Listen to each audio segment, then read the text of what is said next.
पास है या पास में है, इसके लिए हम हैव यूज करते हैं। जैसे कि अगर आप बोलना चाहें मेरे पास एक पेन है, I have a pen, I have a pen. तुम्हारे पास एक गाड़ी है, यू हैव अ कार। तो कुछ भी अगर आप पोजेशन दिखाना चाहते हैं कि मेरे पास ये है, उसके पास वो है, तो वहां पर आप हैव का यूज करेंगे।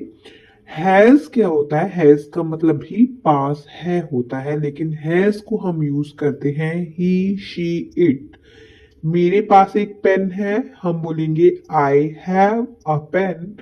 उसके पास एक पेन है, ही हैज अ पेन। तो हैव और हैज दोनों का मतलब है पास है।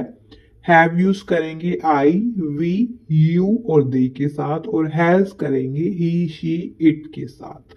अब पास था, पहले आपके पास में था लेकिन अब नहीं है। पास्ट की आप बात दिखाना चाहते हैं तो आप हैड का यूज करेंगे, आई हैड अ पेन। अब यहाँ पर खास बात यह है कि हैड को आप सबके साथ यूज कर सकते हैं, आई, वी, ही, शी। इसके लिए आपको अलग अलग कुछ लगाने की जरूरत नहीं है, जैसे हैज, हैव में हम करते हैं। तो ओनरशिप अगर आपको दिखानी है, पोजेशन दिखाना है, तो हैज और हैव का यूज होता है। है का मतलब है इज। अब इज कैसे होता है? ही इज हैप्पी, वो खुश है। शी इज हैप्पी, वो खुश है। तो जहां पर भी आप किसी की स्टेट दिखाना चाहते हैं ना, कि कोई कैसा है, खुश है या कोई क्या है, he is a doctor, he is an engineer, तो वहां पर आप है के लिए इज यूज कर रहे हैं।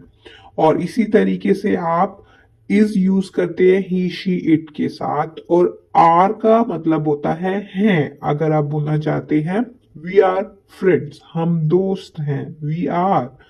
यू आर इंटेलिजेंट, तुम समझदार हो। दे आर ब्रदर्स, वो दोनों भाई हैं। तो हैं के लिए हमने आर का यूज किया है। ही, शी, इट के साथ इज, वी, यू, दे के साथ आर। अब बचता है हूं।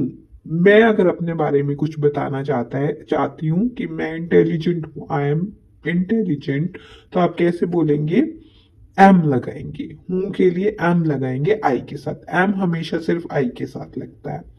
अब इन्हीं सभी बातों को अगर आप पास्ट में बोलना चाहते हैं कि वो इंटेलिजेंट था, he was intelligent, he, she, it के साथ आप वॉज लगाएंगे और आई के साथ भी आप वॉज लगाएंगे।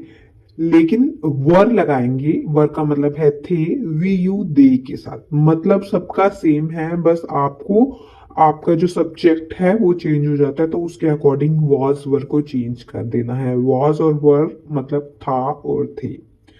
क्योंकि, बिकॉज, जब भी आप किसी रीजन को दिखाना चाहते हैं तो वहां पर आप बिकॉज लगाते हैं।